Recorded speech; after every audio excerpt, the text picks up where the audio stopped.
But you have heard of me, from legend to truth. Any discussion of pirates wouldn't be complete without that legendary line. You are without doubt the worst pirate I've ever heard of. But you have heard of me. While the iconic image is familiar to everyone, the eye patch, wooden leg, rum bottle, and parrot on the shoulder, the real lives of the buccaneers, were far more complex and fascinating. The romanticized pirate of popular culture is just the tip of the iceberg. Behind the Hollywood glamour lies a gritty world of violence, shrewd business dealings, and surprising democracy. These men weren't just drunken rogues sailing aimlessly. They were calculated risk-takers who exploited the chaos of colonial expansion. Join us as we dive into the true story of the Caribbean's most infamous sea wolves. Why the Caribbean became a haven for sea wolves. After Columbus opened the gateway to the Americas, a colonial race erupted across Europe. The Spanish hit the jackpot first, amassing unimaginable wealth from the New World.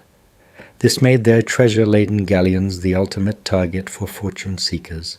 While serving on a naval or merchant vessel meant back-breaking labor for pennies, a lucky pirate could strike it rich in just a couple of years.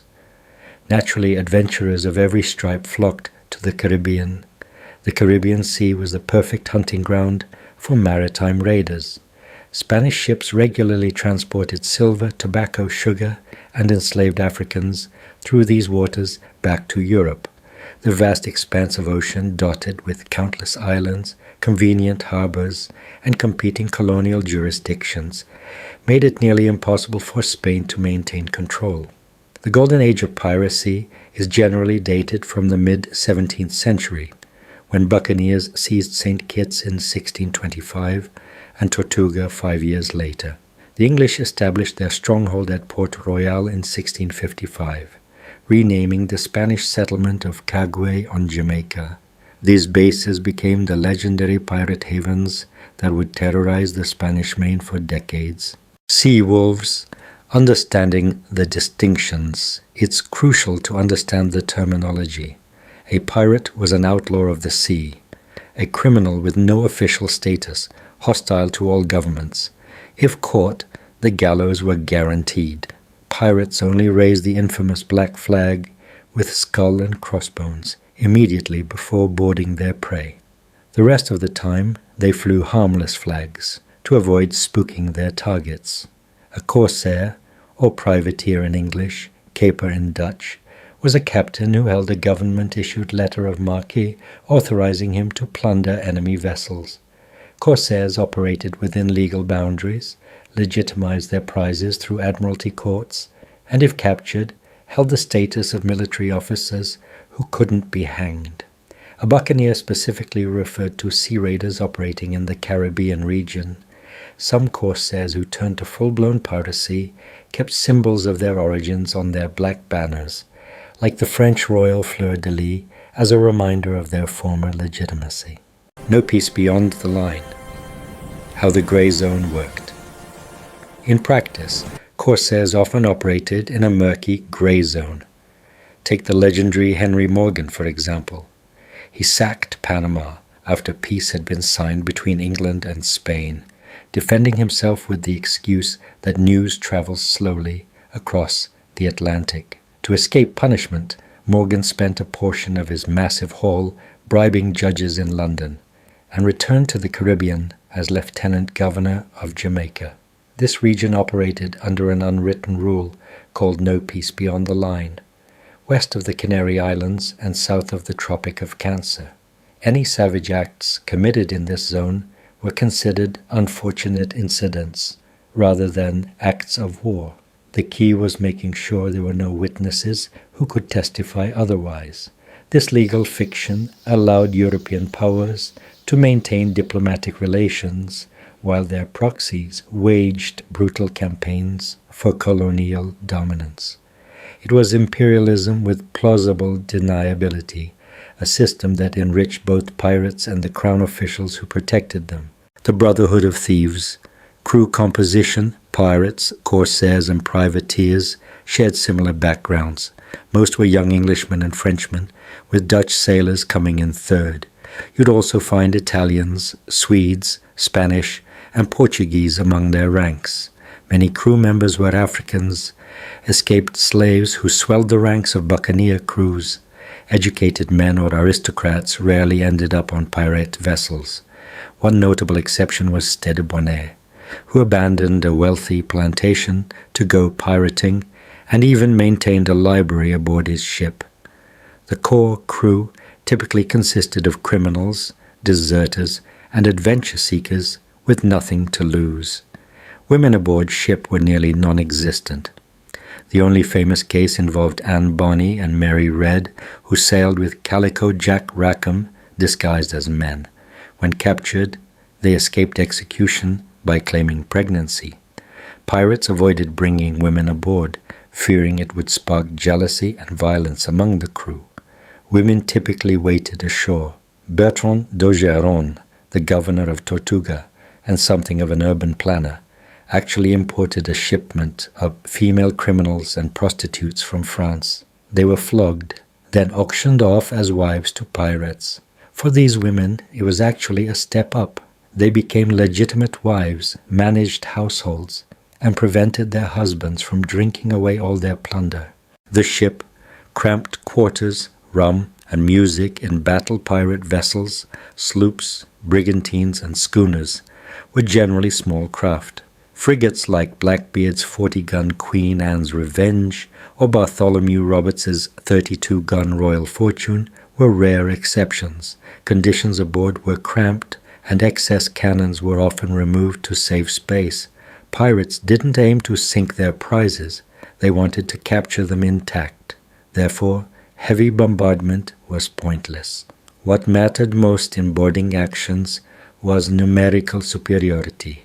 Ships sometimes crammed up to 200 men aboard to ensure they always had fresh fighters available. Living conditions were brutal. Water shortages, zero hygiene, and using the rail as a toilet. Entertainment consisted of drinking, gambling at cards and dice, and music. Musicians were sometimes kidnapped and forced to play even during combat to keep morale high. Despite the rough conditions, pirate ships often functioned as surprisingly democratic enterprises. Orders were followed voluntarily because the captain's interests aligned with the crew's. However, discipline became ironclad during a battle. It was the difference between life and death. Pirate justice, shares, and prosthetics. The division of plunder was strictly regulated. Everything went into one pile. First came the crown's share for corsairs, then portions for the captain and specialists like the carpenter and surgeon, and finally shares for common sailors. Inequality was surprisingly moderate. Under Bartholomew Roberts, the captain received only twice a common sailor's share. Henry Morgan's operation was an exception, where captains could claim up to 8 standard shares. Compensation for combat injuries was built into the system. Payments for lost legs, arms, or eyes.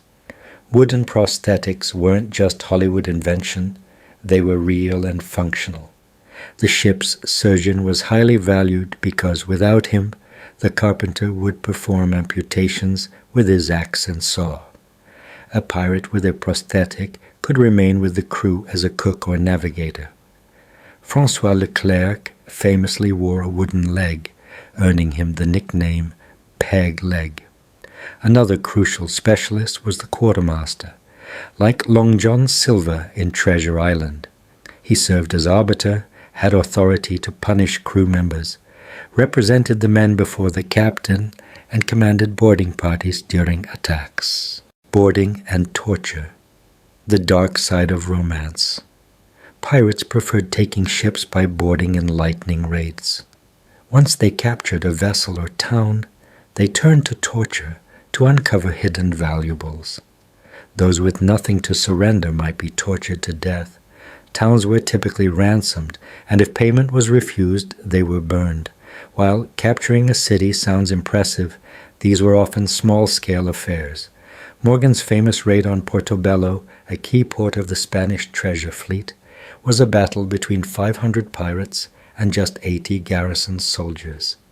Pirates were relatively few in number, only 2,000 to 4,000 active at any given time.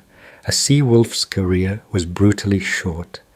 After 3 years and a couple of successful raids, most were dead from combat, shipwreck, or disease. Whatever money they made was typically drunk away at their home bases. By the 18th century, Caribbean piracy was dying out. The region had been colonized, and pirates were now interfering with the profitable slave trade. In the 1710s, massive naval campaigns began hunting down buccaneers, capturing and hanging them by the dozens. End of the Golden Age. From Nassau to the gallows, piracy could only survive in the gray zone under state protection. Attempts to establish independent pirate states were inevitably crushed by ships of the line with overwhelming firepower. The pirate haven of Nassau in the Bahamas, 1706 to 1718, lasted the longest. Pirates operated there like an organized crime family, bribing governors to look the other way. But when European wars ended and warships became available, a naval squadron arrived at Nassau with an ultimatum: amnesty for those who surrendered, the gallows for those who refused. Many pirates rejected the offer, but the deaths of Roberts and Blackbeard, along with mass executions of their colleagues, marked the definitive end of the pirate era. The age of the buccaneer was over, killed not by better defenses, but by the arrival of peace in Europe, which freed up naval resources to exterminate them. The message was clear. The Golden Age of Caribbean piracy had been a temporary phenomenon, tolerated only when European powers found them useful. Once they became a liability to legitimate colonial commerce, they were swept away with brutal efficiency. What the buccaneers left behind. So there you have it, the reality versus the myth. Pirates weren't the romantic rebels of Hollywood imagination, but rather desperate men exploiting a lawless frontier. They were products of their time and circumstances, opportunists who thrived in the chaos of colonial competition. Their era was short, but blazing bright. Though the last pirate was hanged nearly 3 centuries ago, their cultural legacy lives on in countless books, films, and our collective imagination. They represent freedom, rebellion, and adventure, even if the reality was far grimmer than the legend. And remember, as Captain Jack Sparrow would say, you may call them the worst pirates you've ever heard of, but you have heard of them.